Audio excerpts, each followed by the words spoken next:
Okay, so welcome to part two for our discussion on current resistance and electromotive force. So this is the second part.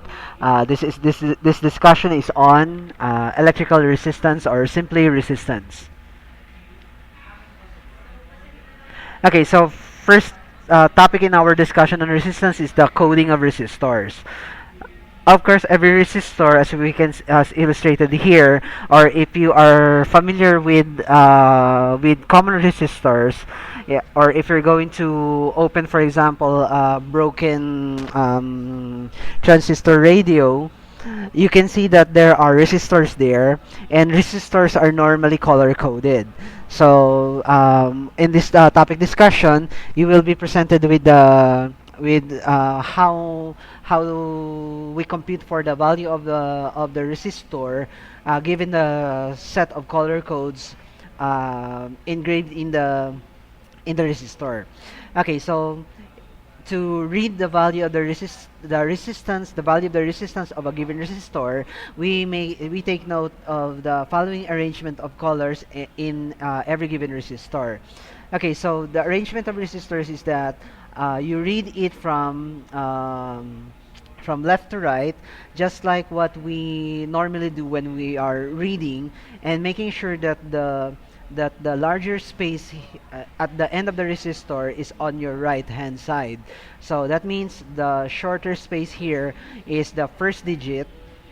The first band of color is the first digit, the second band of color is the second digit, and the third band of color is the multiplier, and the last band of color is the given tolerance of the resistor. Now, so for example, if you are given this following color codes, first digit is green, second digit is purple or violet, the multiplier band is red, and the tolerance is banded as silver or white. Now, to read the resistor, the first digit is green, so we have here as the value of the digit as 5. The second digit is purple or violet, that would be 7, so that gives us 57. Okay, then the next one is the multiplier, which is banded as red here in this example of a resistor. That is your multiplier is 10 to the 2, so that means you have 57 times 10 to the 2. Okay, so for tolerance, the tolerance is provided here in either white or silver. uh, okay, so there are only two options for um, uh, or three options for the tolerance. It is either colored silver, gold, or there is no band that is on the fourth line. So it could be silver, it could be gold, it could be no band. So obviously this band of color here for the tolerance is colored silver. So that means this is plus or minus 10%. So what does that mean? If you have a tolerance of plus 10%, that means if you have 57 times 10 to the 2, you either add 10% to that or a base value, and or you subtract 10% to that value, and the corresponding range of values from the sum 10% and the difference minus 10, that gives you the overall range of the value of the resistance. So if you have, for example, 57 times 10 to the 2, that means in terms of the overall value, 57 times 10 to the 2 gives you 570 or 5,700. That is 57 times 10 to the 2. You compute 10% of that. 10% of this is 570. So the maximum value for the resistor is actually your base value plus 10%, so plus 570. So this means that you have 6,270 as the maximum value for the resistance. Uh, Also, from your base value from 5070, you could subtract 570 for minus 10 as part of the tolerance. So you have the lowest possible value for your resistance in terms of its tolerance. as 5130. Okay, so that is what is meant by the value for the resistance, or the inclusion of the tolerance for the given resistor. So the three band of colors usually provide the base value for the resistor, and the corresponding tolerance provides you the range of the total value of the resistor.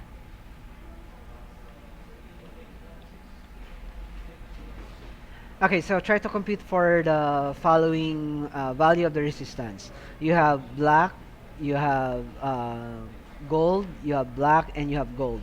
Remember your color code for the two digits.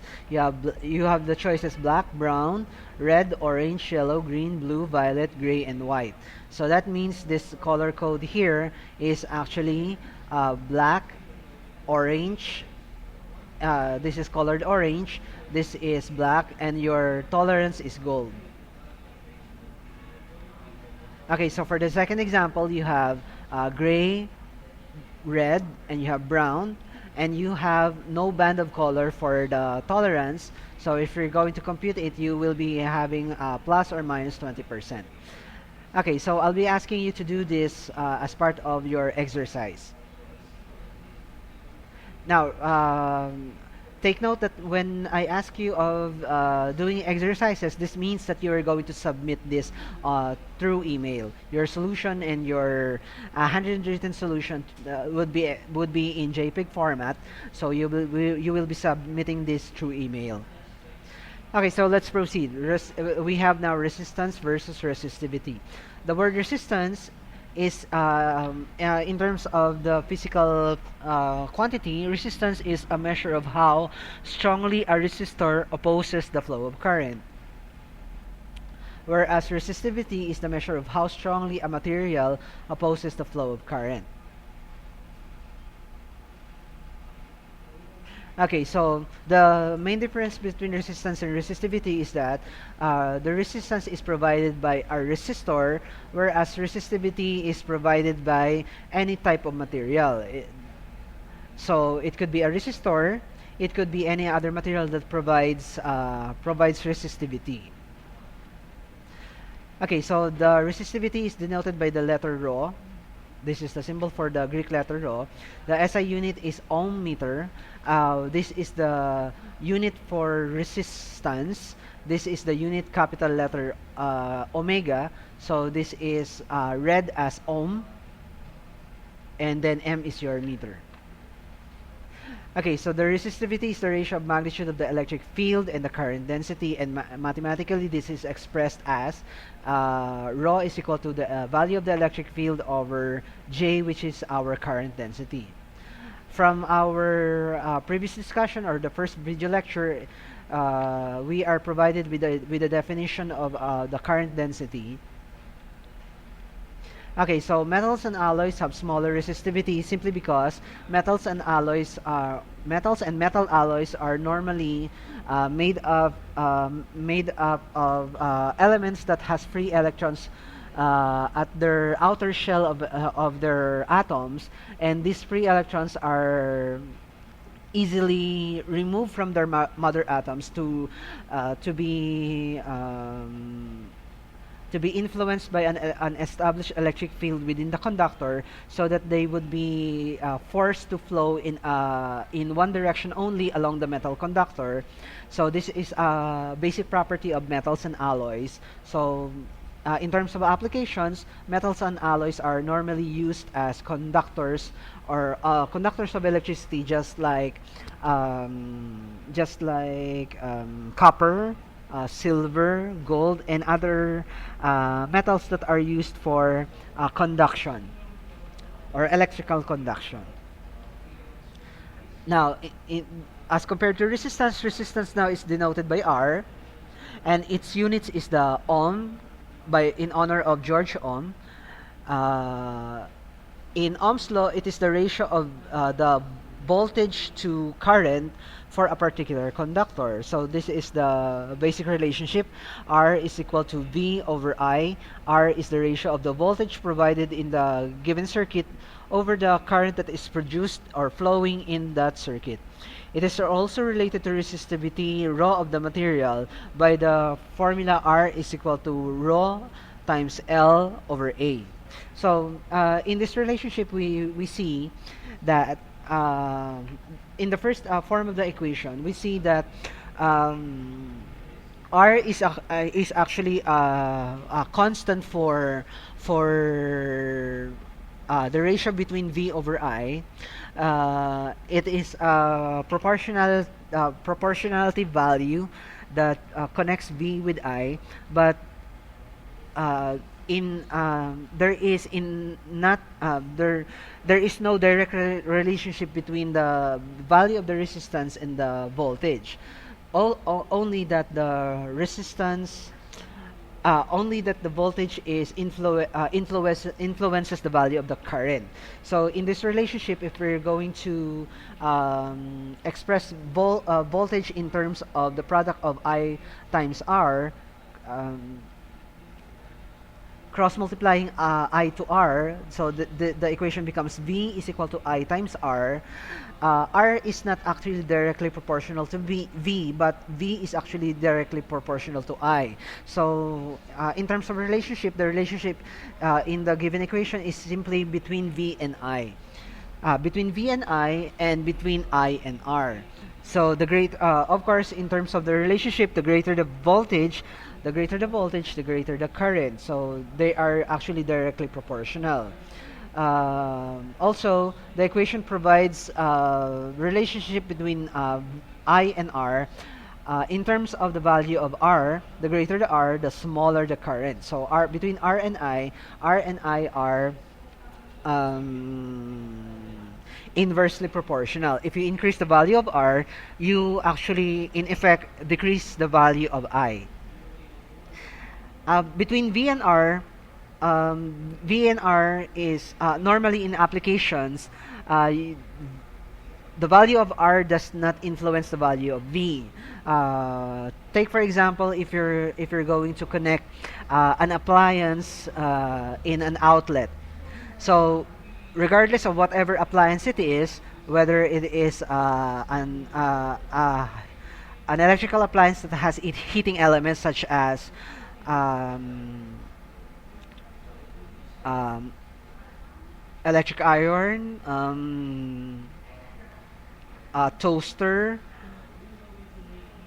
rice cooker, or refrigerator. These electrical appliances have heating elements in them, so that means these electrical appliances are actually providing great amount of resistance as compared to other electrical appliances that do not have any heating element.